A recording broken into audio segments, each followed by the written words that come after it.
¿Alguien me puede confirmar si tengo audio?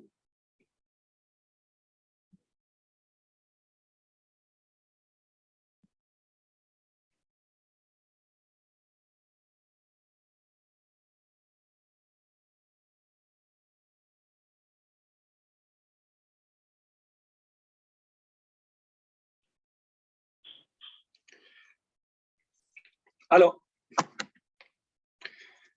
Buenos días.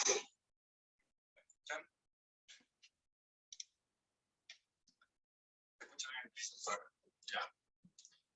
Vamos a esperar un minuto más para que seamos respetuosos con la gente que ya se conectó a este webinar organizado por AvaTrade con el nombre El dólar a la luca. Vamos a esperar un minuto más y voy a partir como está programado a las 10:30. ¿Me pueden confirmar si se ve mi pantalla también, por favor?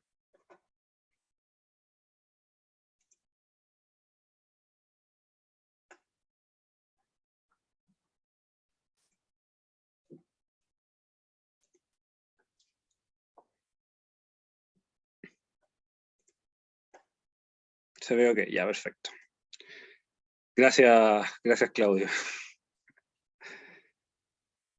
Ya, son las 10:30 de la mañana del 20 de octubre del 2021. Vamos a partir esta exposición, este webinar que se llama Dólar a Luca. Tengo contemplado, si el plazo me acompaña, tengo contemplado en exponer durante unos 45 minutos, quizá un poquito más, y dejar un par de minutos para las preguntas, ¿cierto? Les voy a pedir por favor que los que vayan entrando vayan poniendo en mute su computador para no interrumpir la exposición. La idea de este webinar es analizar datos, tanto locales como internacionales, para tratar de entender qué es lo que está pasando con Chile. Estamos en la conmemoración, no sé si la palabra correcta es conmemoración, pero se cumplen 2 años de lo que mucha gente denomina estallido social. Entonces vamos a tratar de entender a través de los datos qué es lo que está pasando con Chile.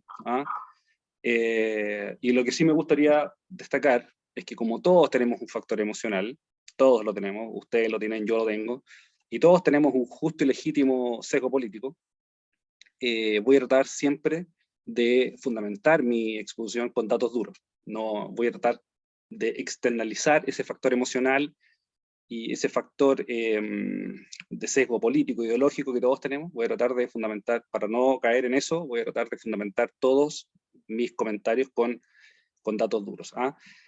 Para terminar esta leve introducción, como siempre, señalar que este no es una recomendación de inversión, sino que es más bien una instancia que hemos programado aquí en AvaTrade para comentar, para analizar, para reflexionar un poco lo que está pasando con el país y un poco tratar de entender hacia dónde van los dos indicadores principales que tenemos en Chile, ¿no es cierto?, que es el IPSA y el dólar.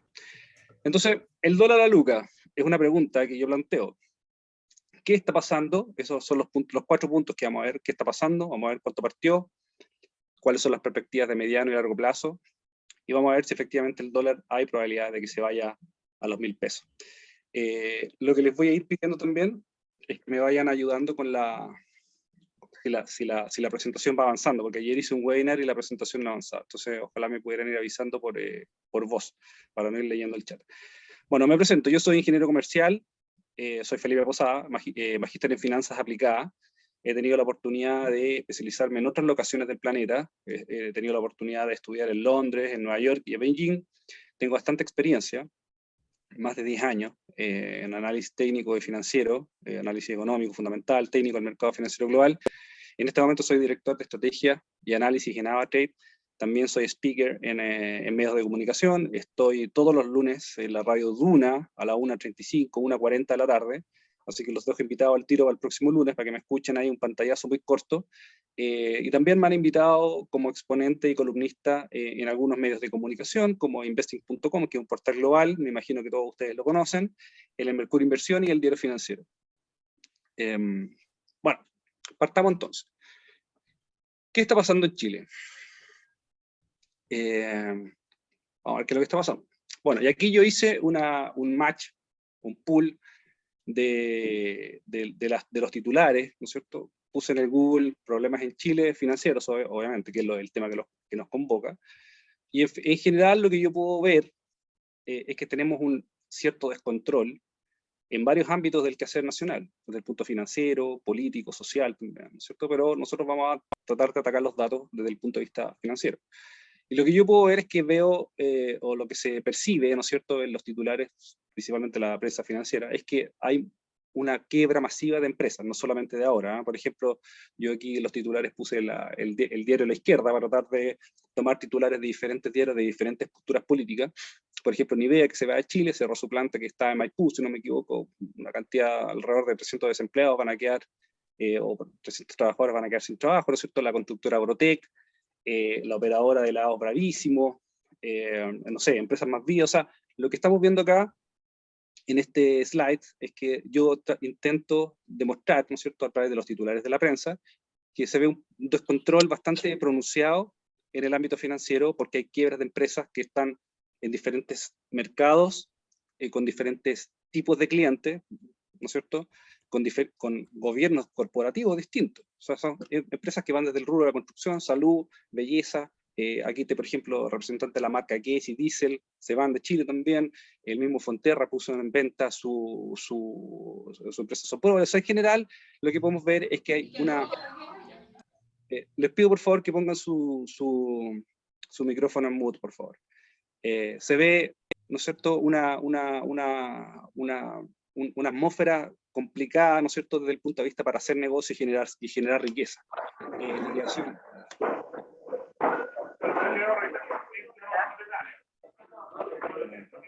Déjeme ver.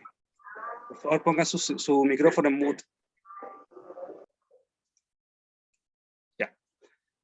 Yo tengo la impresión de que este proceso doloroso, por cierto, partió hace un tiempo atrás. Yo creo que en gran medida esto partió con el cierre de Marx, que es la empresa hasta de containers, ¿no es cierto?, que incluso ellos tuvieron que desembolsar prácticamente 200 millones de dólares, con los exgerentes abandonando Chile y culpando a las huelgas y al sindicato.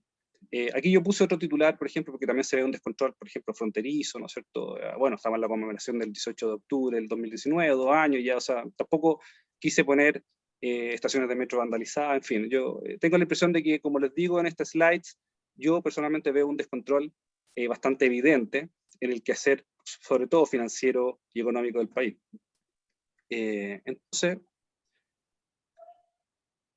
¿cuándo partió esto? La pregunta que se hace mucho, ¿cuándo partió? Aquí yo puse una foto del icónico General Baquedano, cuando está ahí prácticamente todo quemado, vandalizado. Algunos dicen que el estallido social, esto partió con el estallido social, otros dicen que partió con el COVID, pero en términos prácticos yo creo que ni el estallido ni el COVID es el inicio de este proceso doloroso financiero en Chile. Yo creo que esto partió mucho antes, y aquí yo puse una icónica foto, una portada del diario Segunda del año 2014, cuando con los dos dedos hacia arriba, el exministro Alberto Arenas decía, júguenme por mis resultados. Bueno, el 2018, o sea, tan solo 4 años después, los resultados a lo que aludía el exministro Arenas iban absolutamente en su contra, y aquí yo puse un titular que es el diario El Pulso, que no, podríamos decir que es neutral, no tiene un sesgo político muy cargado, diría que incluso más hacia la izquierda. Bueno, la reforma tributaria ya se veía una disminución importante en el crecimiento, porque hay que decir que este señor hablaba de algo, yo me acuerdo patente, del PIB tendencial, como que si Chile tenía el derecho a tener un PIB tendencial siempre alcista, nada en este planeta podía hacer que Chile tuviera o impedir que Chile tuviera ese derecho a tener un PIB tendencial siempre alcista. O sea, para este señor, nada de lo que hicieran los políticos iba a afectar el PIB tendencial de largo plazo de Chile, con lo cual nosotros ya sabemos que eso es falso, ¿no es cierto? Aquí en el diario El Libro, que es un diario más bien cargado hacia la derecha, ya advertía el 2018 que la reforma tributaria de la señora Bachelet logró exactamente el efecto contrario. La recaudación de impuestos se desplomó del 12,4% al 3,7%. O sea, este señor hasta el momento es un perfecto, como decimos en inversiones, es un perfecto contrarian indicator. O sea, ¿qué es lo que significa el contrarian indicator? Significa que cuando el contrarian indicator dice compra, tú tienes que vender, y el contrarian indicator dice vende, tú tienes que comprar. O sea, lo que vemos hoy día, o tan solo 4 años después de que este señor estable con los dos dedos pulgares puntándose arriba, pidiendo que lo juguemos por sus resultados, los resultados ya 4 años después iban absolutamente en la contra de este señor.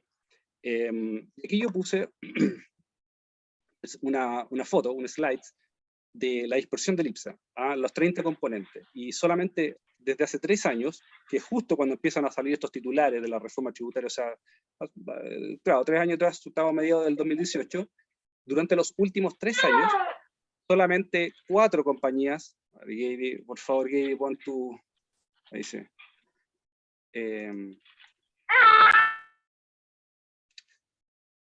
durante los últimos 3 años, solamente 4 compañías del IPSA están positivas. Ahí, por ejemplo, tenemos a Ripley, Sonda, Itaú, con pérdidas bursátiles cercanas al 70%. O sea, en términos generales, lo que vemos hoy día, y por eso yo siempre trato de atacar los datos, es que este fenómeno que puse en la primera slide no parte con el COVID y tampoco parte con el estallido social, porque como les digo, los datos duros dicen que hace 3 años ya estas compañías vienen perdiendo una parte importante de su capitalización bursátil, y reitero, durante los últimos 3 años, solamente 4 compañías del IPSA, de las 30, solamente 4 están con track record positivo.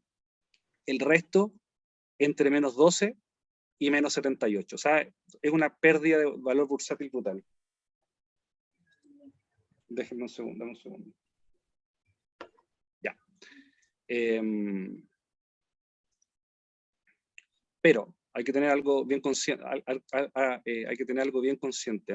Que después de la señora Bachelet, ¿no es cierto?, que fue la que inició todo este proceso de cambio tributario principalmente en el país, después el señor Sebastián Piñera, con ese eslogan, dice, de los tiempos mejores, prometiendo, ¿no es cierto?, un rotundo cambio, ¿no es cierto?, en la forma de hacer política del país. Llega la moneda, el año 2018. Entonces, en fin, en febrero del 2018, el 19 de febrero, aquí yo puse un slide con el tipo de cambio que él recibió el país en 592,9, ¿no es cierto? Y el tipo de cambio, desde la fecha que él asume, no para de subir. O sea, aquí vemos que tocó un máximo sobre los 850 después del estallido social, pero previo al estallido social, el dólar estaba de todas maneras cercano a los 700 pesos. Una precisión importante en tipo de cambio que a lo menos él no pudo contener. El tema de desempleo, Sebastián Piñera recibe el país con un 6,5% de cesantía, y la cesantía durante los años subsiguientes, a lo cual el ingreso a la moneda se mantiene lateral o alcista, nunca se mantuvo bajista. Daniel. Nunca se mantuvo bajista, ¿no es cierto? Bueno, y después, con el tema de la pandemia, el desempleo se va al 13%. Y el tema de la inflación, también el año 2018, Sebastián Piñera recibe el país con una inflación cercana al 2%, bueno, y la inflación también, no ha parado, literalmente no ha parado de subir, hoy día la tenemos 5,3, 5,4%, lo cual, en términos generales, lo que podemos resumir es que, si bien es cierto, hubo un pésimo manejo económico de la administración anterior, también se observa una baja convicción en la administración actual para tratar de revertir las políticas anteriores y también cumplir con el mandato por el cual fue electo. Entonces, ¿qué tenemos? ¿Qué tenemos hoy día?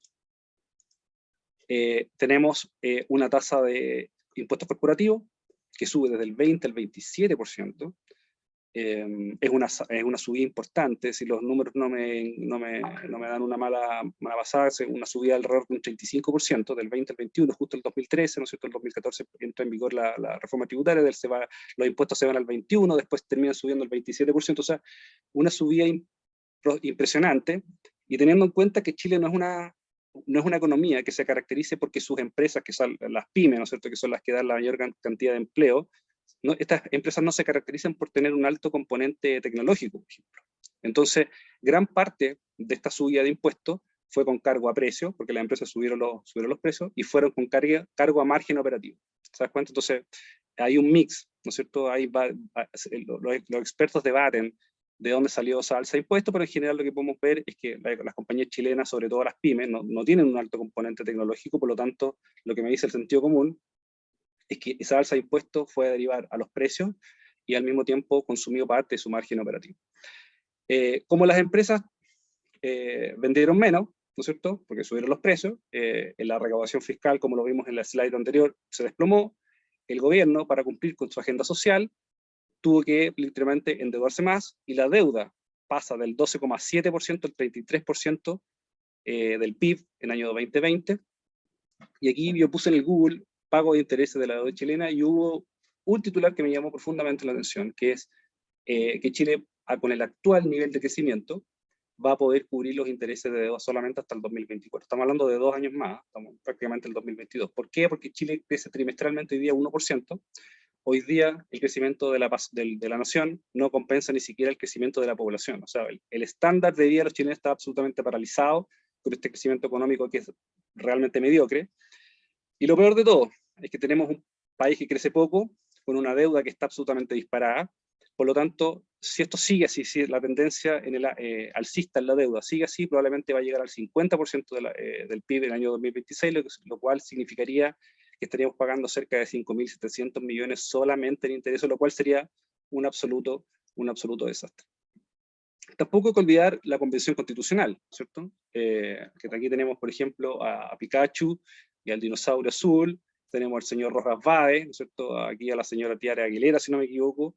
En fin, no me parece malo, Báez dice que no me parece malo, no lo cree, cree que es conveniente que los constituyentes sean increpados los de derecha, ¿no es cierto? En fin, la gente agredió a la tía Grandón, que es la señora Pikachu, en fin. O sea, estos señores se supone que son los encargados de redactar una constitución que nos va a llevar a un estándar nórdico europeo, porque un poco eso es lo que han estado prometiendo. Y bueno, nosotros sabemos que cuando los mercados se decepcionan, la caída incluso es mucho más profunda.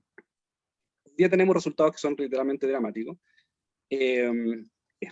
Como la recaudación es menor, la deuda subía, ¿no es cierto? El déficit fiscal de Chile, que esto era algo evidente con la reforma tributaria de la señora Bachelet, literalmente se ha disparado. O sea, hoy día tenemos un déficit fiscal de 7%, tenemos una deuda, como lo puse ahí, cerró el 2020 una deuda del 33% del PIB, y eso se está reflejando en que los inversionistas internacionales ya no están prestándonos dinero a una tasa del 2% como vimos en mayo pasado. O sea, hoy día la tasa a la cual se endeuda Chile a 10 años ronda el 6,52%. Estuvo prácticamente en el 7% la semana pasada. 6,82, 6,80, por ahí estuvo la semana pasada, ha caído al 6,50. Y aquí yo puse un récord de la correlación que estamos viendo entre el bono, lo que paga el bono chileno, que es la línea azul, y la dispersión de la deuda del gobierno chileno. Y se dan cuenta que efectivamente la deuda está cercano al 35%, al 33%, dicen que el 2021 va a cerrar cerca del 35, el 40%, y con un bono pagando, o sea, Chile paga un 6,52%. ¿Cuál es el problema de esto? Es que probablemente la rentabilidad a la TIR del bono chileno va a llegar al 8%, que es el máximo visto para la crisis subprime, que fue en el 8%, el 2008. Ahora, ¿qué es lo que veo yo? Para que empecemos un poco a analizar los datos. Que el año 2008 la deuda chilena era 4,9% del PIB. Hoy día es el 33%, o sea, en términos generales lo que estamos viendo acá es que no es lo mismo pagar un 8% sobre una deuda del 4,9% que pagar una deuda del 8% sobre el 33% del PIB. O sea, son cosas absolutamente distintas. Es como dice el dicho, no es lo mismo un metro en encaje negro, ustedes completan la oración, pero quiero reiterar esto. Estamos en un problema grave porque si la rentabilidad, el costo de la deuda chilena se dispara al 8%, probablemente se va a disparar al 8% sobre una deuda total del país cercana al 40%, que no es lo mismo que pagar un 8%, reitero, sobre una deuda del 4,9% que era en 2008. Entonces, ¿cuál es el problema que tenemos acá? Yo sigo insistiendo que estamos entrando en un círculo un poco vicioso, porque la deuda soberana más cara significa un alza en el costo de la deuda corporativa y un alza en el costo de la deuda personal. O sea, cuando el país se endeuda más caro las empresas y probablemente también se endeudan más caro las personas. Y aquí tenemos un momento, aquí yo veo información que es divergente, porque por una parte, en el corto plazo, ¿no es cierto?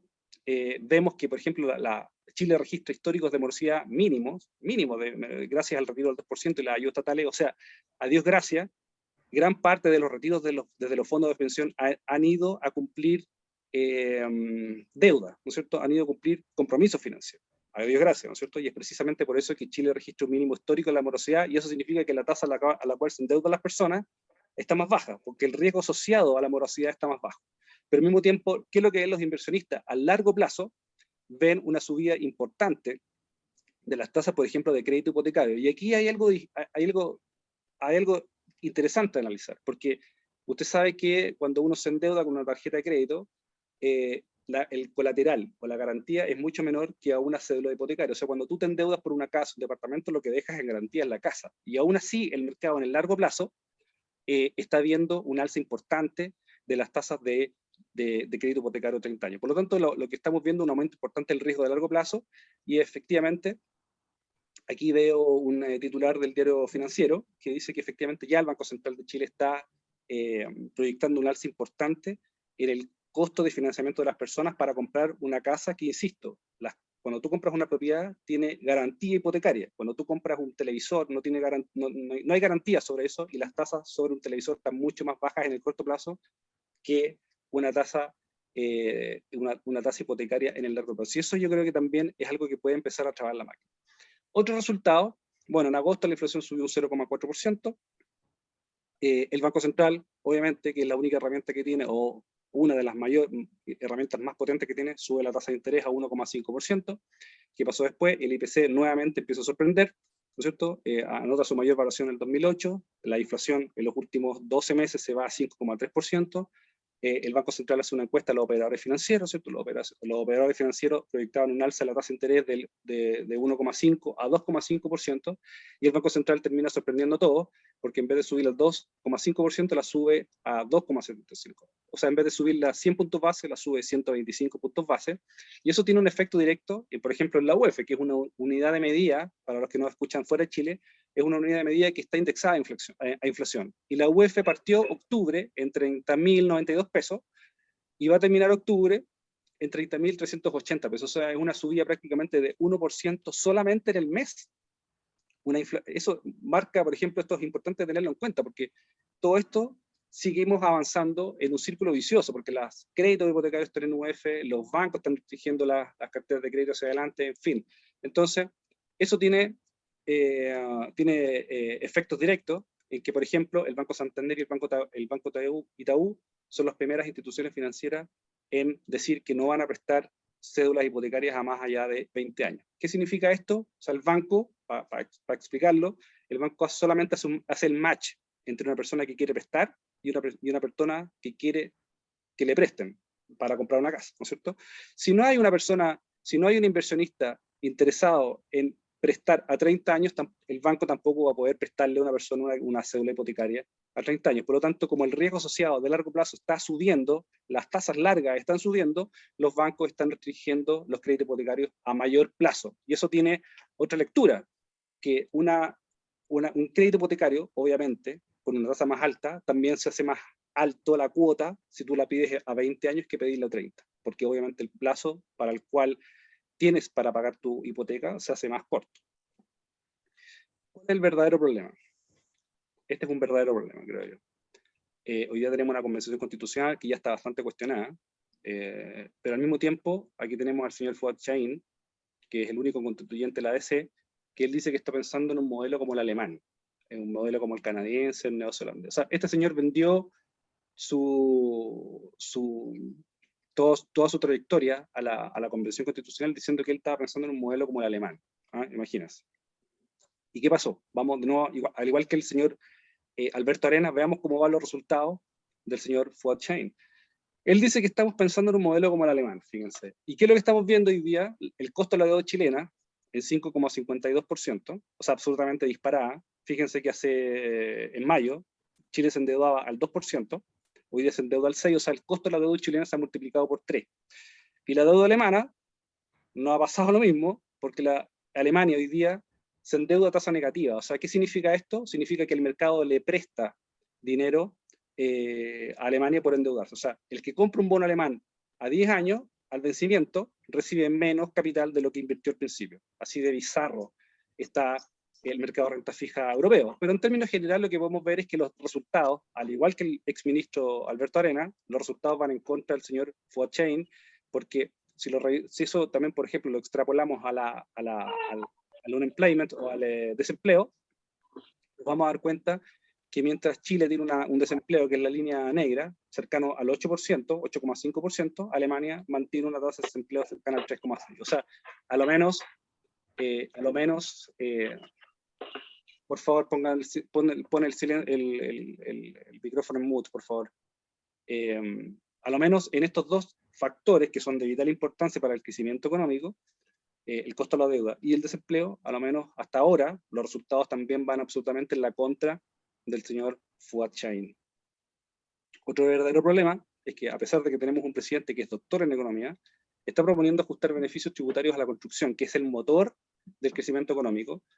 Está prometiendo ajustar beneficios tributarios al IVA y al mercado de capitales. O sea, para resumir un poco lo que pasa con este slide, es que están proponiendo subirle o quitarle ciertos beneficios a las propiedades más bajas, 2.000 UF.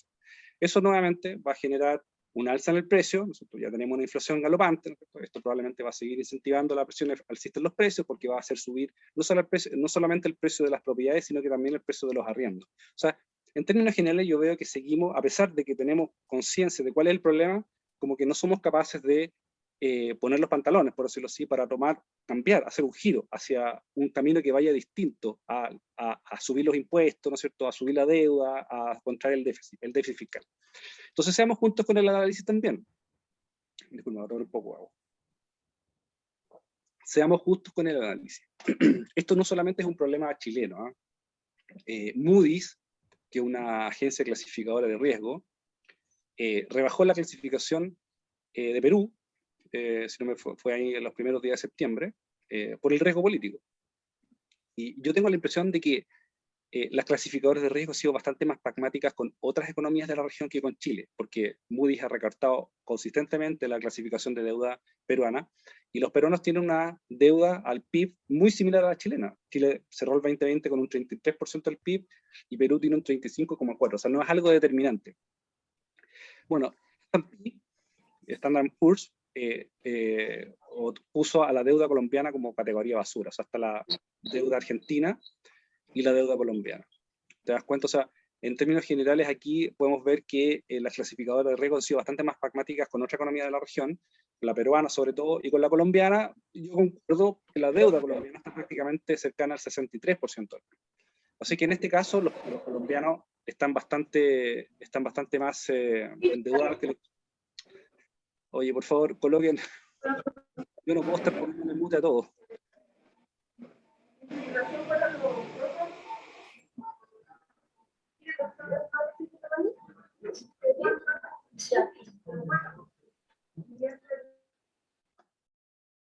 Ya. Bueno, lo que le decía es que en general estas clasificadoras de riesgo han estado bastante pragmáticas con otras economías de la región. Deme un segundo. Ya. Ahora, ¿cuál es la clasificación de riesgo que tiene Chile? Son estas mismas compañías, Moody's, ¿no es cierto?, que la tiene con un outlook, con una perspectiva hacia adelante negativa, Fitch, que la tienen estable, S&P, que la tienen estable, y hay que decir una cosa también, en este sentido, yo tampoco tomo lo que dicen estos señores como algo absoluto. Hay que decir que estas mismas clasificadoras de riesgo, una semana antes del estallido de la crisis subprime en Estados Unidos, estaban clasificando cédulas hipotecarias como prime, cuando en realidad eran subprime. O sea, lo que dicen estos señores en términos generales tiene una relevancia, pero tampoco hay que creerle a pie junto lo que dicen. Tampoco tenemos que olvidar a la FED. La FED hoy día Estados Unidos está en un profundo, una profunda discusión sobre impuestos y sobre inflación.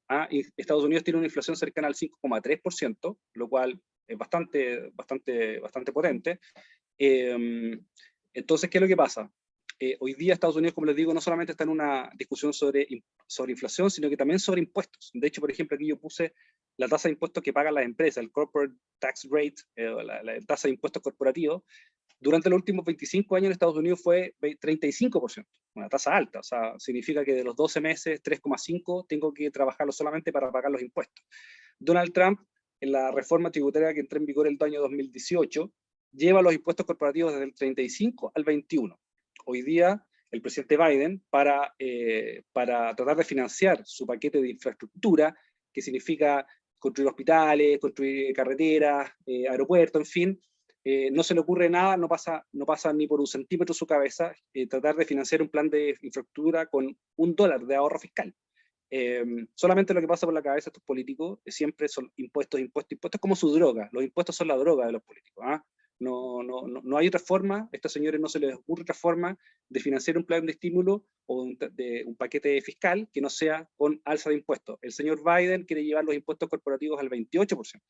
Hay que recordar, históricamente Estados Unidos tuvo una tasa de impuestos corporativos del 35%, Donald Trump la llevó al 21%, el presidente Biden quiere llevarlas al 28%, y los demócratas, que algo intuyen de esto, los moderados, están proponiendo una alza de impuestos al 26,5%.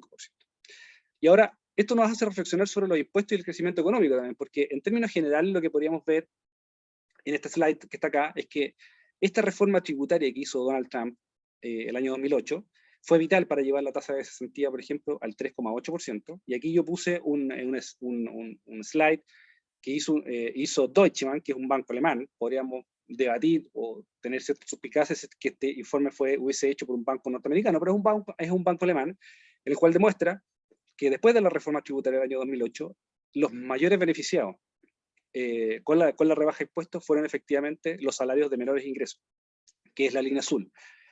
Al término del año 2019, la presión alcista sobre los salarios fue mucho más potente en los salarios de menor, o los trabajadores de menos ingresos, que en los de medio y de altos. Si se dan cuenta, la línea azul terminó subiendo un 3,5%, cuando en general los otros estuvieron subiendo alrededor de un 2,7%.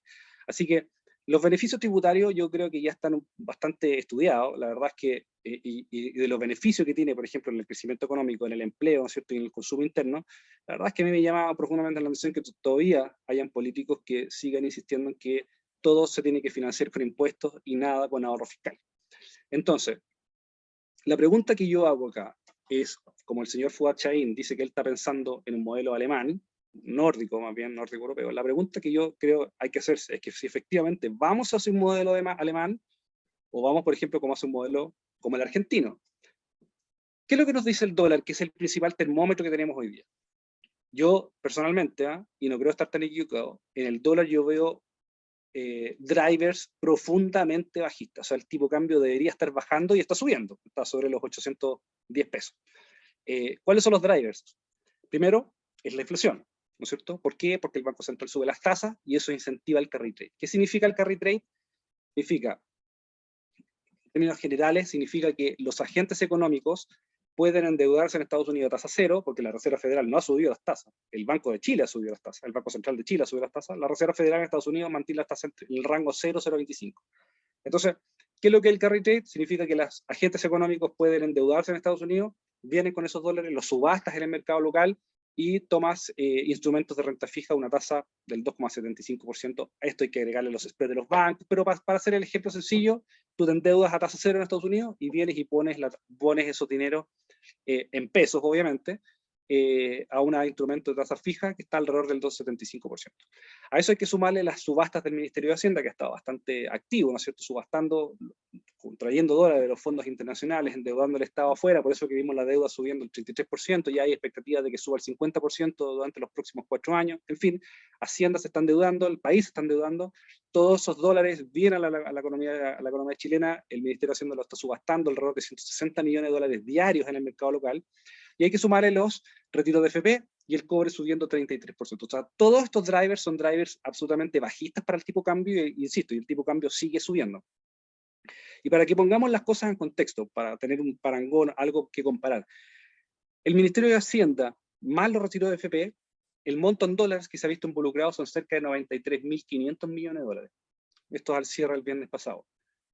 Para que pongamos un poco las cosas en contexto, para que veamos la magnitud de lo que ha significado el ingreso o el involucramiento de dólares solamente en el retiro de FP y en el Ministerio de Hacienda. 93.500 millones de dólares es el doble del PIB de Uruguay, es más del doble que el PIB de Bolivia, es lo mismo que ambos sumados, ¿no es cierto?, y es la mitad del PIB de Perú. Chile tiene un PIB cercano a los 300.000 millones de dólares, o sea, lo que estamos viendo acá es que solamente entre la AFP y Hacienda, los montos en dólares involucrados significan 1/3 del PIB de Chile, para que lo pongamos en contexto. Y aquí puse yo un slide de lo que está pasando en Argentina. Argentina tiene una tasa de inflación de 52,5%. Imagínense, aquí los asesores del Partido Comunista están todos reclamando porque el Banco Central está subiendo las tasas al 2,75. En Argentina tiene una tasa que dicta el Banco Central en 38%, insisto, para tratar de frenar una inflación de 52,5%. Imagínense, nosotros en Chile tenemos una inflación de 5,3%, una tasa que dicta el Banco Central de Chile, en 2,75 está toda la gente revolucionada pidiendo que cómo es posible, hay que revisarla, los mismos constituyentes están pidiendo revisar la independencia del Banco Central.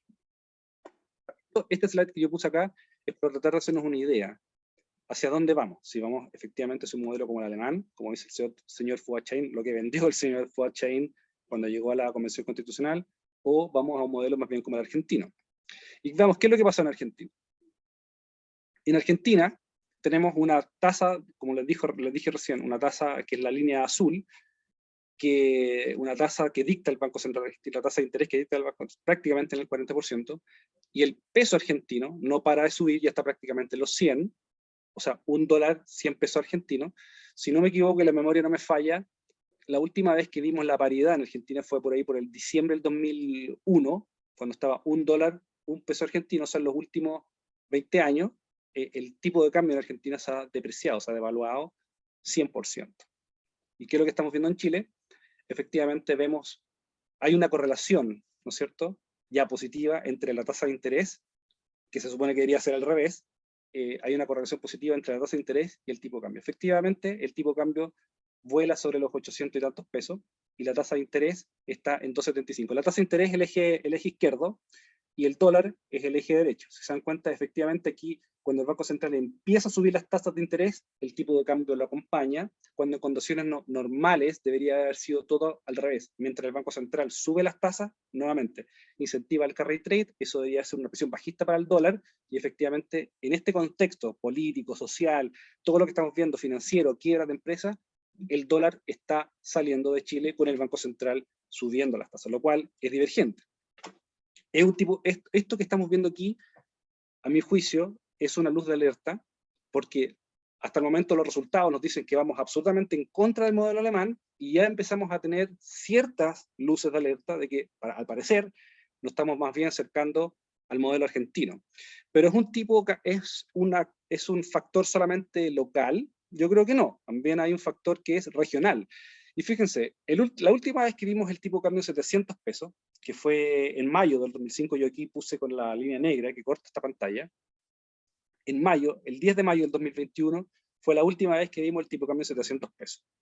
¿Qué pasaba en el resto de Latinoamérica? En Argentina subía el tipo de cambio un 11,61, que es la línea azul, el rojo, que es el dólar versus el peso colombiano, subía 8,11, el verde, que es el dólar versus el sol peruano, subía 5,51, y el dólar index con el real brasileño o el dólar real brasileño se mantenían relativamente estables en un 0,65%, y en Chile, en mayo de este año, el tipo de cambio caía 2,77. O sea, en este caso, solamente por flujo, vemos en pleno efecto lo que vimos recién, los retiros desde la AFP, 50.000 millones más o menos involucrados, los retiros de Hacienda también, que iban en ese tiempo alrededor de 40.000. O sea, en ese momento teníamos cerca de 90.000 millones involucrados, y es solamente por un tema de flujo, se ve que efectivamente el tipo de cambio vuelve a los 700 pesos, cayendo un 2,77% en el año, cuando en el resto de Latinoamérica todas las divisas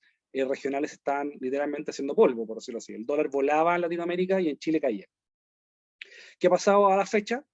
El dólar se ha venido ajustando bastante bien a lo que estaba pasando en Latinoamérica. Era algo que nosotros apostábamos, lo esperábamos, así se lo estábamos diciendo a todos nuestros clientes. Una opción importante era ver el dólar alcista, no porque seamos genios ni magos, ni veamos el futuro, sino que solamente nuestro análisis era, oye, el dólar está saliendo en Latinoamérica, en Chile está entrando, el resto de Latinoamérica no tiene ingreso de dólares por retiros de AFP, ni menos subastas de los ministerios de Hacienda, por lo tanto, cuando esta plata empieza a acabarse, por decirlo así, hay una probabilidad importante de que el dólar termine ajustándose el año a lo que estaba pasando en Colombia, en Perú y en Argentina. Ahora, ¿qué es lo que no esperábamos? Y quiero ser sincero, que el dólar terminara subiendo más en Chile que en Colombia y Perú. Si se dan cuenta, el tipo de cambio hoy día en Argentina sube 18%, ese es un trade seguro, ¿eh? En los que están buscando seguridad en sus inversiones, comprar dólar en Argentina es una estrategia 100% asegurada. ¿Qué es lo que pasa en Argentina? Subiendo el dólar 18%, en Chile 14,33%, en Colombia 10,8%, en Perú 9,1%, el dólar index subiendo 4,46%, y el dólar en Brasil subiendo un 6,72%.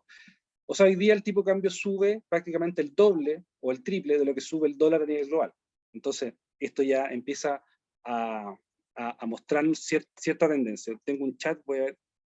Sí, oye, por favor les pido que guarden sus preguntas. Vamos a dejar al final 15 minutos para que conversemos. Si entramos en debate, yo no tengo ningún problema. Entonces, anoten sus preguntas para que las hagamos 15 minutos al final de la exposición. Bueno, hoy día, entonces, el tipo de cambio sube más en Chile que en Colombia y Perú. ¿Pero por qué? ¿No es cierto? Porque es un factor también regional, ¿no es cierto? Entre otros porque Latinoamérica, en general, vemos que ha tenido un profundo giro hacia la izquierda, desde el punto de vista político, ¿no es cierto? El señor Castillo en Perú, Fernández en Argentina, Luis Arce Catacora, ¿no es cierto? Que el que reemplaza a Evo Morales, también tipos de una ala más bien izquierda dura, por decirlo así, pero hay que decirlo con todas sus letras, porque también tenemos en la región economías que se dicen de derecha que han afrontado la crisis política y social y del COVID con propuestas profundamente izquierdas, como el caso colombiano y el caso chileno. Yo creo que eso es patente, no hay que desconocerlo, y en honor a la verdad, yo creo que es importante tenerlo en cuenta. O sea, esto no es culpa solamente de la gente de izquierda, sino que también es culpa de que tenemos personajes que se dicen de derecha que han implementado políticas de izquierda para tratar de sortear la crisis política y la crisis social. Entonces, a nivel regional, ¿qué tenemos? Bueno, tenemos un S&P 500, ¿no es cierto?, uno de los países más libres del planeta, subiendo un 20% durante el año. La bolsa mexicana, a ellos les ha hecho muy bien el cambio de Donald Trump a Joe Biden, por razones obvias, ¿no es cierto?, subiendo un 18,8% durante el año. ¿Qué pasa a la bolsa peruana? La bolsa peruana está cayendo 1,26%, pero fíjense, durante la semana y durante el mes han subido prácticamente 15%. O sea, la bolsa limeña ha recuperado prácticamente todo solamente en el último mes. Yo creo que en cierta medida porque el presidente Castillo, al parecer, está tomando lo mismo que hace Piñera y Duque en Colombia, o sea, presidentes de derecha que están tomando políticas de izquierda. Parece que Castillo está tomando, que es un presidente de izquierda, está tomando una postura más bien de centro, digamos. ¿Ah? Y eso ha hecho que la bolsa limeña haya tenido una remontada prácticamente de 16% durante solamente el último mes. ¿Qué tenemos al IPSA? El IPSA en mayo, cuando el dólar estaba en 700 pesos, el IPSA subía 11. Es una slide que no la puse acá. ¿Ah? Pero créanme, en mayo, cuando la tasa del bono chileno estaba en 2% y el dólar estaba en 700 pesos cayendo el track record anual, el IPSA subía 11%. ¿Y qué tenemos hoy día? Un IPSA cayendo prácticamente 4, en los 4%, tratando de hacer soporte, no perder los 4.000 puntos. El Bovespa cayendo 5,5. El FTSE colombiano ha recuperado prácticamente todo, y en este momento sube 1,1% después de haber estado profundamente bajo el agua. Y aquí yo puse, por ejemplo, el cobre. Nosotros sabemos que Latinoamérica no es una región económica que se caracterice por exportar bienes de alto valor agregado, sino que es una región que en general exporta solamente materias primas. Por eso quiero hacer hincapié: el cobre subiendo 33%, el oro cayendo 7%, y el petróleo, ¿no es cierto? Aquí en la región tenemos exportadores de petróleo subiendo prácticamente un 70% en el año. ¿Qué pasa con las deudas? Fíjense, la deuda chilena durante el año ha subido 131%, por eso que sube del 2 al 6%. Esta es la tasa, es la rentabilidad, la TIR del bono. La deuda norteamericana subió un 75%, la deuda peruana ha subido un 67%, la brasileña subió un 61%, la colombiana subió un 55%. O sea, en términos generales, lo que estamos viendo aquí es que la deuda chilena se ha multiplicado por 3 de lo que ha subido, por ejemplo, la deuda peruana y la colombiana. O sea, los inversionistas extranjeros están viendo hoy día mucho más riesgo en Chile que en Perú, lo cual es increíble. Lo que les estoy diciendo yo lo encuentro realmente increíble. O sea, hoy día los inversionistas internacionales le están asignando un mayor riesgo potencial en el largo plazo a los chilenos que a los peruanos, o a los colombianos, incluso que a los brasileños. Así que, ojo con eso. El tipo de cambio en Argentina, ya se los dije, subiendo un 18%, en Chile subió, esto es un pantallazo ayer, un 14%, en Colombia un 10,35%, en Perú un 9%, Brasil un 6,75%, y el dólar a nivel global subiendo tan solo un 4,25%. O sea, esta subida del dólar, la subida del dólar y del costo de la deuda no se explica por algo internacional. A eso quiero llegar con estas slides, porque el dólar en el mundo está subiendo un 4,25, los países latinoamericanos, digamos, economía similares, ¿no es cierto?, está subiendo entre un 6 y un 10, en Argentina es caso aparte, ¿no es cierto?, pero Chile hoy día, lo reitero, el dólar en Chile hoy día sube más que en Perú y sube más que en Colombia. Y aquí puse un slide, nuevamente para tratar de entender cómo decantan los impuestos en las economías. Y yo creo que con el presidente Bolsonaro, con el cual yo la verdad es que concuerdo en muy pocas cosas, pero yo siento que a lo menos en Brasil hay un intento por liberar la economía, ¿no es cierto? Hay una reforma tributaria que está en el Congreso brasileño, la cual pretende bajar los impuestos a las personas y a las empresas. Y eso se nota porque el dólar en Brasil el dólar en Brasil es donde menos presión alcista se ve de los grandes latinoamericanos. Ahí está en la imagen, como dicen por ahí, una imagen vale más que 1000 palabras. Entonces, ¿a dónde va el dinero? Entremos ya en tierra más bien derecha. ¿A dónde va el dinero? La línea morada es el IPSA, y el gráfico que está en barra es el S&P 500, subiendo prácticamente un 20%, y el IPSA, year to date, cayendo un 3,55. Yo creo que esta imagen es decidora. Obviamente, lo que nosotros estamos recomendando a nuestros clientes es salir de Chile, ir a buscar rentabilidad en mercados que a lo menos hay una certidumbre, o en lo que los abogados llaman certeza jurídica, mucho más potente que en Chile. Es solamente prender el televisor y ver lo que pasó anoche y antenoche para tratar de entender qué es lo que es la certeza jurídica. Entonces, las empresas chilenas están repartiendo dividendos como locos, por decirlo así. Hay una alza histórica en el reparto de dividendos, probablemente toda esa alza de dividendos está yendo al S&P 500, por eso que el IPSA cae 3,55 y el S&P 500 sigue subiendo, no por un factor de los repartos de utilidad en Chile, sino que en general las empresas están repartiendo mucho dividendo.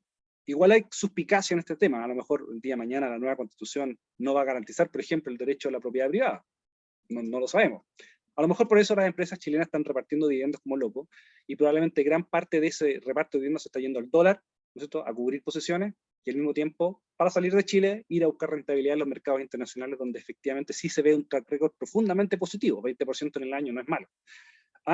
Y lo otro importante es que las empresas chilenas, aprovechando que las tasas afuera están bastante más bajas, nuevamente, acuérdense que el bono chileno subiendo 131%, eso va en directa relación al costo de financiamiento de la empresa y al costo de financiamiento de las personas. Bueno, las empresas chilenas están endeudándose en dólares, y al mismo tiempo, como tienes un pasivo en dólares, tienes que tener un activo en dólares, lo que los economistas llaman la cobertura del tipo de cambio. O sea, si bien es cierto, están ingresando dólares por deuda, ¿no es cierto?, pero al mismo tiempo, eso creo yo, debe tener un match muy acotado en la volatilidad del tipo de cambio, porque, no sé si se acuerdan de la crisis del 83, cuando ahí salía el señor Pinochet diciendo aquí no hay devaluación, señores, y efectivamente el dólar se dispara, creo que de 60 pesos, no sé, no me acuerdo bien los datos, pero el tipo de cambio se termina disparando, que fue cuando gran parte de la economía chilena se contrae, entramos en esta recesión por la crisis del dólar. Bueno, hoy día yo creo que las empresas están tomando, gran parte de ese tiempo, como el dólar estaba fijado, ¿no es cierto?, muchas empresas tomaban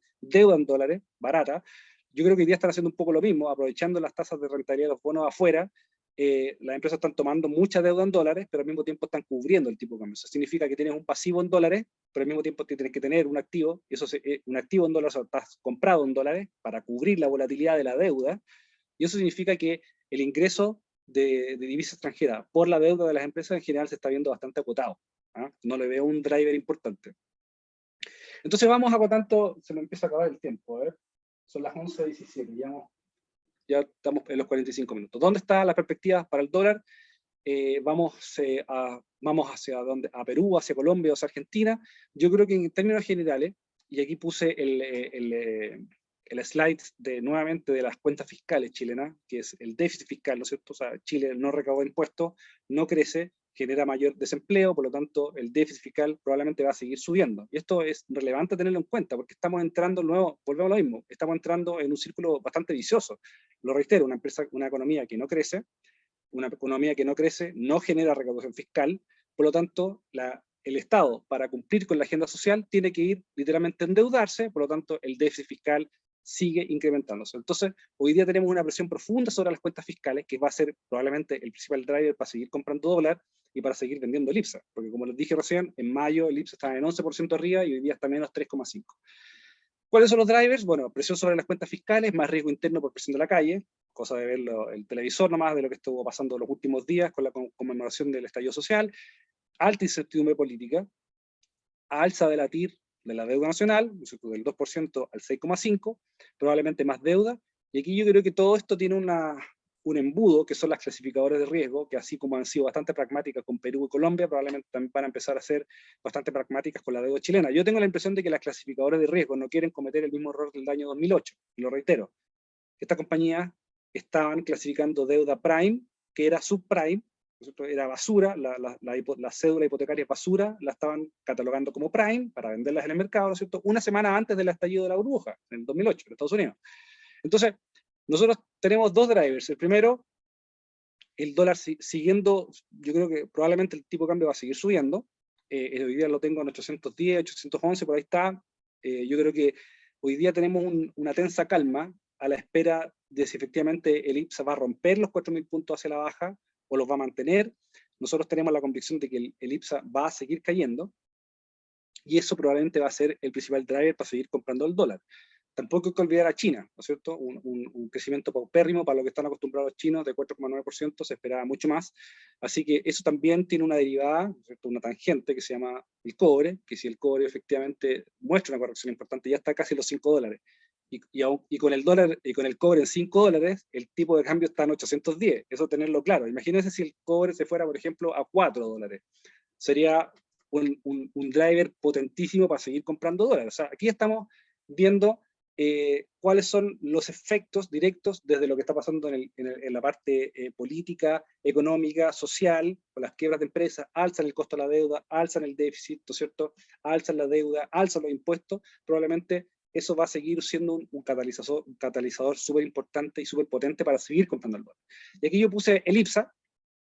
El IPSA, que lo tengo, el pantallazo ayer, cerró bajo los 4.000 puntos, 3.994. Déjame ver, voy a ver cómo está ahora, si alguien me puede dar el precio, mejor.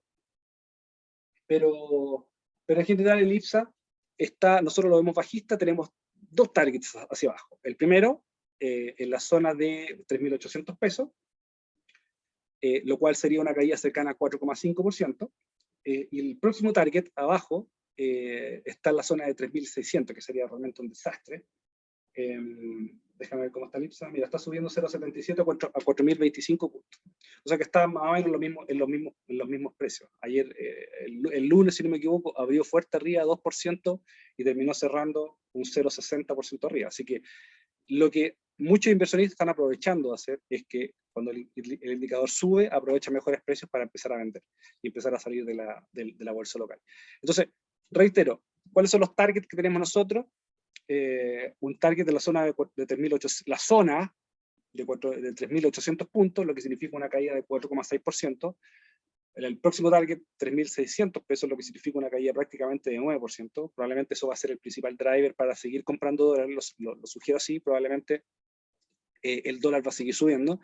Y hay que tener ojo con el timing, porque aquí yo tengo el slides del Ministerio de Hacienda, que para el mes de octubre se comprometieron a vender 3.500 millones de dólares. Ya vamos hasta el lunes, íbamos en 1.760, o sea, prácticamente la mitad.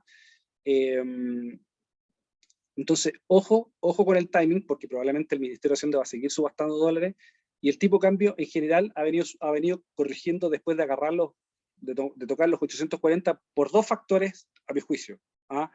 El primero es la expectativa de más subasta de dólares, porque ellos se comprometieron a subastar 300 millones de dólares diarios y están subastando solamente 360. Eso significa que de aquí al cierre de mes probablemente vamos a ver subastas quizás superiores a los 300 millones de dólares, lo cual es alto para un mercado que mueve 2.000 millones de dólares diarios. O sea, 2.000 millones de dólares diarios sobre un solo operador que esté moviendo 300 millones de dólares diarios en el mercado, créanme, es un catalizador importante para que el tipo de cambio se vea presionado a la baja. Y lo segundo que creo yo que estamos viendo el tipo de cambio más bien a la baja, porque en este momento el dólar está en 811, está más o menos en el mismo precio que tengo yo estos slides, es que el tipo de cambio hoy día estuvo subiendo en un momento a los 840 pesos alrededor de un 17%, que fue una volatilidad muy similar a la del año 2019, cuando lo interviene el Banco Central de Chile, en este sector de acá, que efectivamente, este sector de acá fue en noviembre del 2019, cuando lo interviene el Banco Central de Chile, con la justificación de la volatilidad en el tipo de cambio, había subido un 17,5%, 17,6% durante el año, y había tocado un máximo histórico de 828 pesos. Son más o menos los mismos precios que tocó la semana pasada, por lo tanto yo veo que hay dos drivers importantes para concentrarnos en el tipo de cambio, con una perspectiva de largo plazo subiendo. Yo creo que en eso no hay mucha duda. Lo importante es saber en qué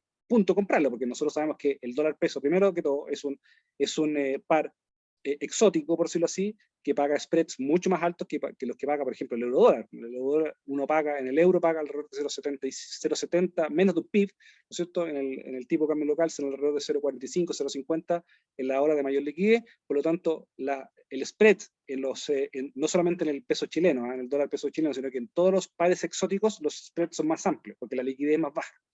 Entonces, hay que tener harto ojo con el timing. Y nosotros pensamos que un buen nivel de precio para comprarlo está entre los 804 y los 794 pesos. Yo creo que esos son los niveles, dado el actual contexto nacional, porque tengo la impresión también, en una reflexión que hago yo, que si el Banco Central ha subido las tasas y el tipo de cambio sigue subiendo, probablemente lo que va a hacer el Banco Central va a ser tratar de intervenirlo, porque una forma de intervenirlo es subir las tasas, ya lo vimos, porque incentiva el carry trade, pero como el Banco Central ha venido subiendo las tasas y el tipo de cambio no para de subir, probablemente lo que viene ahora es un poco lo mismo que vimos en diciembre, noviembre del año 2019, una intervención en la cual el Banco Central sale a vender dólares en el mercado local para generar más presión bajista. Ahora, ¿cuál es el problema de eso? Que hay que recordar que durante el estallido social y hasta marzo, que fue cuando el tipo de cambio llegó aquí a los 880 pesos, el Banco Central tenía 40.000 millones de dólares en reserva, de ahí bajó a los 30.000, 25.000 más o menos. Hoy día, hasta la semana pasada, estuvo en un proceso de compra de dólares que lo eliminó, ¿no es cierto?, para restituir todas esas reservas que quemó durante el estallido social para frenar el tipo de cambio. Hoy día el Banco Central debe tener alrededor de 50.000, 55.000 millones de dólares en reservas internacionales, lo cual, a matemática simple, refleja una intervención de alrededor de 27 días, ¿no es cierto? 50.000 dividido $2.000, 50.000 millones dividido 2.000 millones, son alrededor de 20, 25 días de intervención. O sea, tampoco es tanto dinero como para tratar de enfrentar una situación de mucho mayor estrés que la que vimos el año 2019. ¿Precisamente por qué? Porque el déficit sigue subiendo. Hoy día las finanzas públicas chilenas no son iguales que el 2019.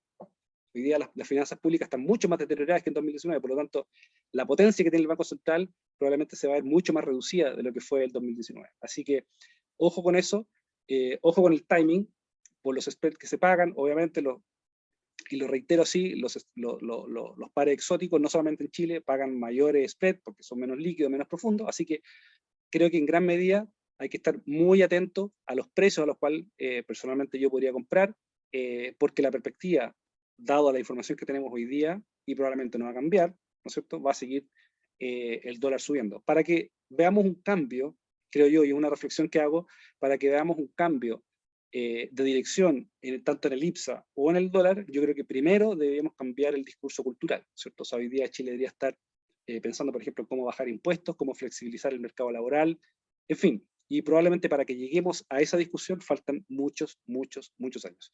Entonces, empiezo a terminar mi presentación, probablemente, y concluyo así. Yo creo que el dólar, y tengo una perspectiva bastante positiva para el tipo de cambio, probablemente el dólar va a llegar, no sé si a 1.000 pesos durante la próxima semana, ni el próximo mes, probablemente, si esta atmósfera política, social, se sigue incrementando o se mantiene, probablemente el tipo de cambio a lo menos va a llegar a los 880 pesos que vimos en el peor momento de marzo del 2020, cuando estábamos con plena crisis subprime, o sea, la plena crisis aquí del Banco Central, quemando dólares como loco para tratar de frenar el alza en el tipo de cambio. Yo creo que a lo menos deberíamos ver estos máximos históricos que están acá, los 880 pesos, y de ahí para arriba entramos en tierra de nadie, tierra incierta. Si esto no cambia, probablemente vamos a estar de lleno y de sopetón en un modelo como el argentino, en el cual el Banco Central sube las tasas, interviene el dólar, pero el mercado literalmente le pasa por arriba. Estas son mis fuentes, es la prensa nacional e internacional, como vieron, investing.com, los gráficos, Trading Economics, que es una página que yo se las recomiendo de manera muy potente, es una página potente, tiene mucha información. A todos los que están invitados en este webinar, les he enviado un WhatsApp. Si necesitan ayuda a través de Trading Economics o necesitan hacer alguna especie de chat o webinar con respecto a las herramientas de investing.com y de Trading Economics, envíenme uno, yo con gusto les podré estar solucionando las dudas en la medida de lo que pueda. La otra fuente que ocupé fue el Ministerio de Hacienda de Chile. Bueno, gracias por su confianza. avatrade.com, Trade with Confidence. Ojalá puedan liberar los micrófonos de las personas que me quieran hacer dudas. Mira, aquí, por ejemplo, déjame ver, aquí hay una pregunta. Oscar Ferrer dice, ¿influirá el cuarto retiro de la AFP en que el dólar vuelva a caer? Yo creo que no. Yo creo que gran parte, y te voy a decir por qué no, porque gran parte de las cuentas ya están en cero. ¿Ah? Una gran masa de chilenos ya tienen la cuenta en cero.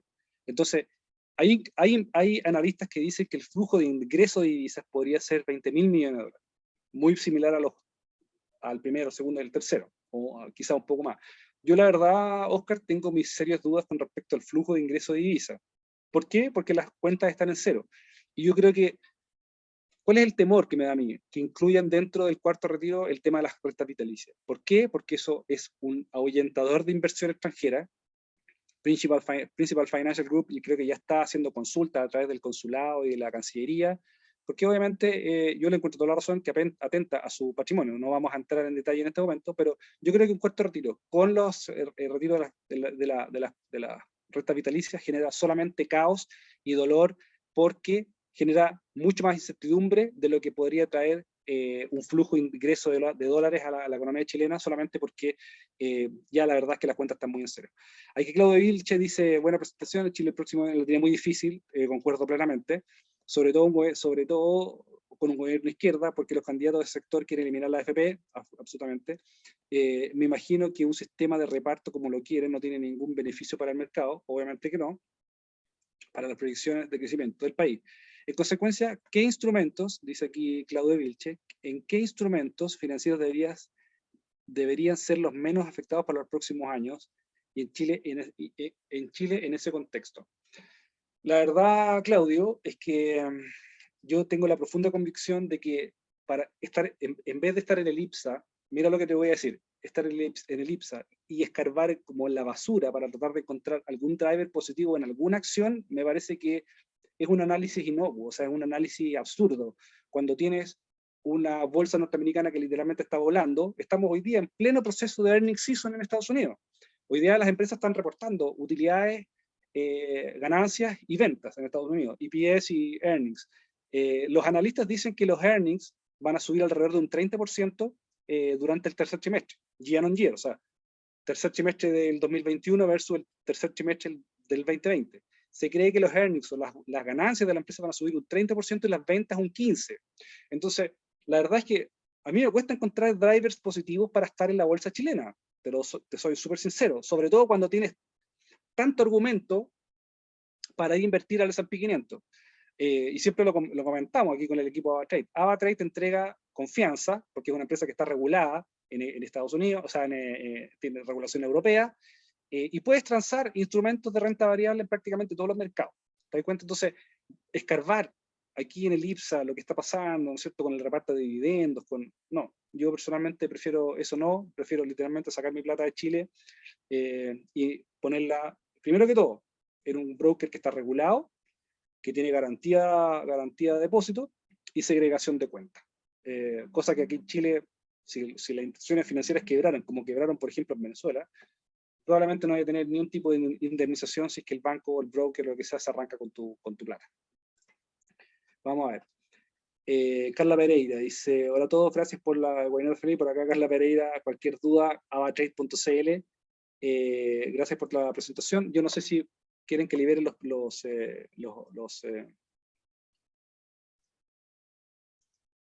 liberen los micrófonos para que puedan hablar. No sé si tienen más preguntas. Ya estamos, son exactamente las 11:33, cumplida la hora que teníamos presupuestado para esta presentación. Aquí Alfredo dice, hola Felipe, gracias por excelente presentación. El peso chileno, aquí dice Alejandro, el peso chileno está devaluado solo por imagen. A ver, déjame leer la pregunta que dice Alejandro. Es una pregunta, dice, el peso chileno está devaluado solo por la imagen país, ha aumentado la inflación con buen precio del cobre. O sea, claro, aquí tú das el clave en lo que estás planteando, porque, insisto, el cobre subiendo 33% debería ser un driver para tener el tipo de cambio en 500 pesos. O sea, nunca antes en la historia el cobre ha estado en $5. Solamente con ese driver, el tipo de cambio debería estar a lo menos bajo los 700 pesos. ¿Ah? Y está subiendo, 810, 811, 840 tuvo la semana pasada. Yo creo que efectivamente tú tienes razón. Hay mucha incertidumbre en Chile, no solamente ahora, sino que hacia el largo plazo. Lo vimos en las primeras presentaciones con el temor que hay de prestar dinero a 30 años con una garantía hipotecaria, porque cuando tú compras un departamento, compras una casa, dejas esa casa como garantía, imagínate. Si ya la garantía hipotecaria no es garantía, la verdad es que es poco lo que podamos esperar hacia adelante. Y precisamente por eso que el tipo de cambio está subiendo como loco, porque los inversionistas están arrancando de Chile. Daniel González dice, desde la perspectiva de los drivers que comentaste, ¿ves bajando algo durante antes de buscar nuevos máximos? Sí, como lo dije recién, hoy día estamos en un escenario complejo para el tipo de cambio chileno. ¿Por qué? Porque está dentro del mismo track record anual y los niveles de precio actuales son muy similares a los que vimos el 2019, a final del 2019, cuando el Banco Central interviene. Obviamente, el mercado todavía confía plenamente en el Banco Central de Chile, y si el Banco Central de Chile dice que lo va a intervenir, probablemente eso va a generar una presión bajista importante para el tipo de cambio. Pero insistimos, el Banco Central de Chile es un banco pequeño. El año 80, septiembre, léanse la historia del año septiembre del 82, cuando el George Soros, inversionista, porque el George Soros filántropo yo lo detesto, pero el George Soros inversionista, yo lo valoro profundamente, ¿no es cierto? Porque el mercado financiero es algo muy complejo, un mercado competitivo.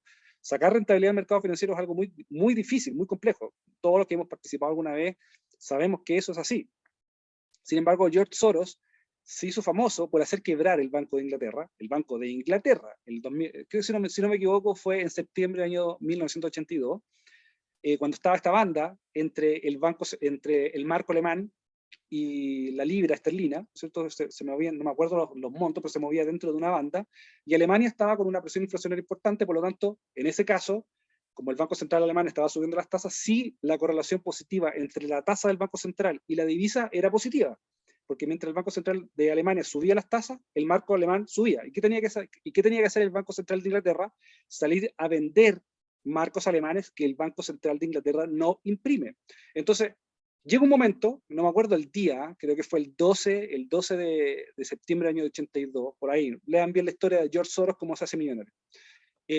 Cuando entra el operador de la mesa de dinero del Banco Central de Inglaterra, del Bank of England, y se encuentra con esta ola de venta de la libra y de compra del marco, que es, efectivamente el Banco Central dice, no tengo la caja suficiente para salir a intervenir el tipo de cambio y mantenerlo dentro de la banda, que es efectivamente ese día cuando se dispara el tipo de cambio, se dispara el marco, y todos los inversionistas estaban cortos la libra, y George Soros salta al estrellato mundial y se hace multitrillonario, porque se gana alrededor de 1.500 millones de libras en el día.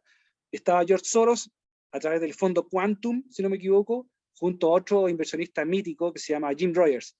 Ellos dos saltaron a la fama del estrellato financiero mundial cuando literalmente hicieron quebrar al Banco Central de Inglaterra. Imagínate lo que puede pasar con el Banco Central de Chile, que es un banco minúsculo en el concepto internacional.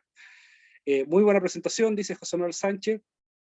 ¿Crees que el valor de la UEF frenará su subida con la subida de tasa del Banco Central? Creo que no. Hoy día todos los indicadores están absolutamente descorrelacionados.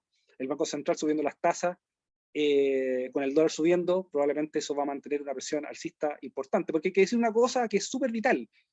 A diferencia de Estados Unidos, Chile no produce ni exporta bienes de alto valor agregado. Estados Unidos exporta televisores, computadores, iPhones, aviones, Boeing, ¿no es cierto? Exporta remedio, ¿no es cierto? Ellos fueron los que encontraron la vacuna para el COVID-19. Chile creo que exporta solamente cobre, celulosa, pulpa de vino, en fin. No es una economía que se caracteriza nuevamente por un alto componente tecnológico dentro de las compañías y tampoco se caracteriza por tener o exportar bienes de alto valor agregado. Por lo tanto, el dólar subiendo a 800, 850, 900 pesos, 880 pesos como los máximos, probablemente va a ser un catalizador importantísimo para que la inflación siga subiendo. El Banco Central, creo yo, cada vez tiene menos herramientas. ¿Por qué?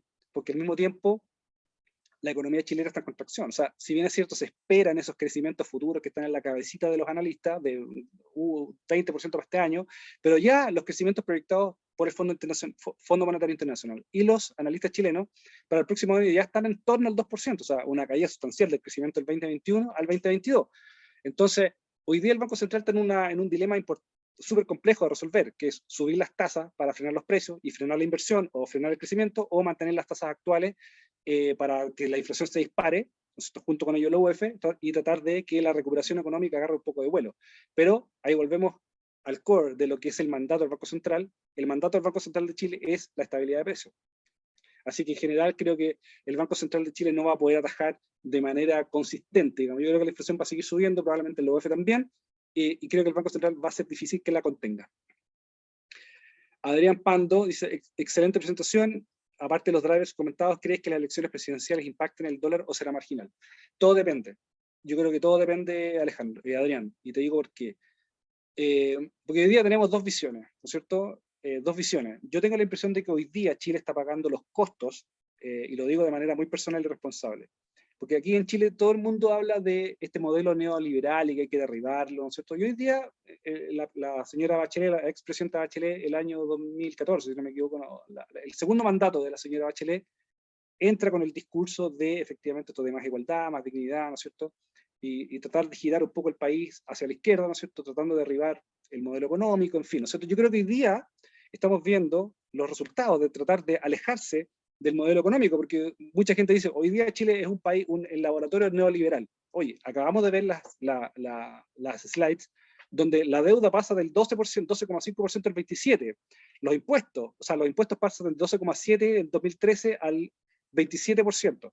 Vemos que la deuda pasa, termina el año pasado en el 33%. O sea, dime, por favor, ¿cuál es el modelo neoliberal con una deuda absolutamente disparada? Porque nosotros sabemos que los países más libres son los que tienen los estados más chicos, las deudas más chicas.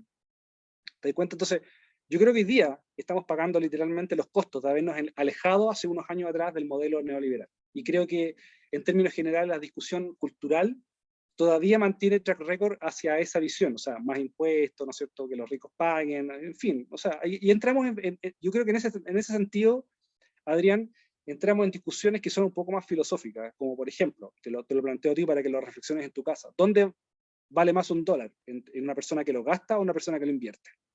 ¿Te das cuenta? Entonces, ¿dónde pesa más un dólar? ¿En una persona que lo va a gastar al móvil y se compra un televisor o una persona que lo tiene dentro del bolsillo, lo ahorra o lo invierte?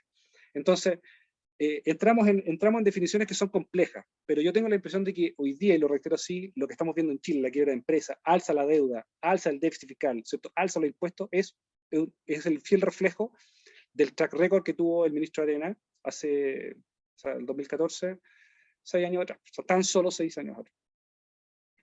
Vamos a seguir viendo aquí.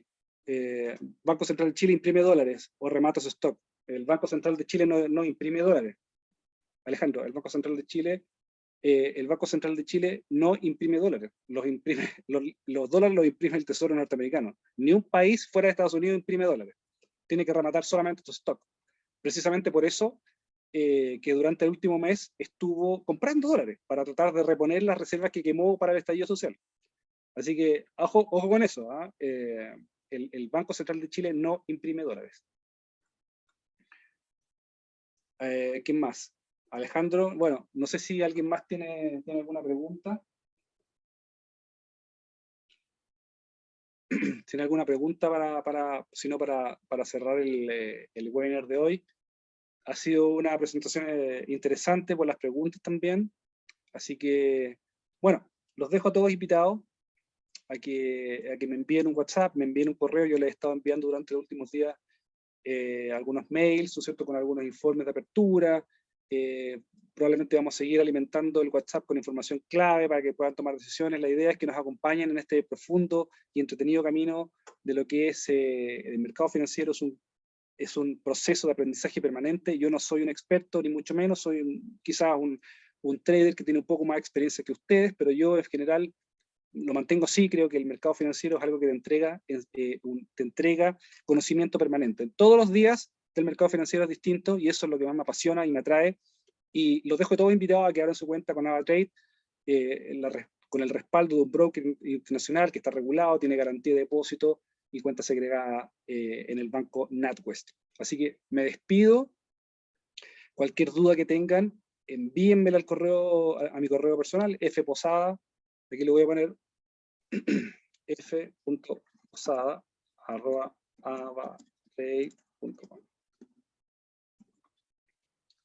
Ese es mi correo personal. Le puse coma, pero es punto. Así que los dejo invitados. Vamos a estar probablemente haciendo de manera reiterada estos webinars. Y acuérdense, ojo con el timing del dólar. Yo lo veo subiendo fuerte próximamente. El IPSA cayendo más fuerte también, pero ojo con el timing. Me despido. Buenas tardes, buenos días todavía. 11:45. Ha sido 1 hora y cuarto de presentación. Y gracias por escucharme. Un saludo, un abrazo a todos.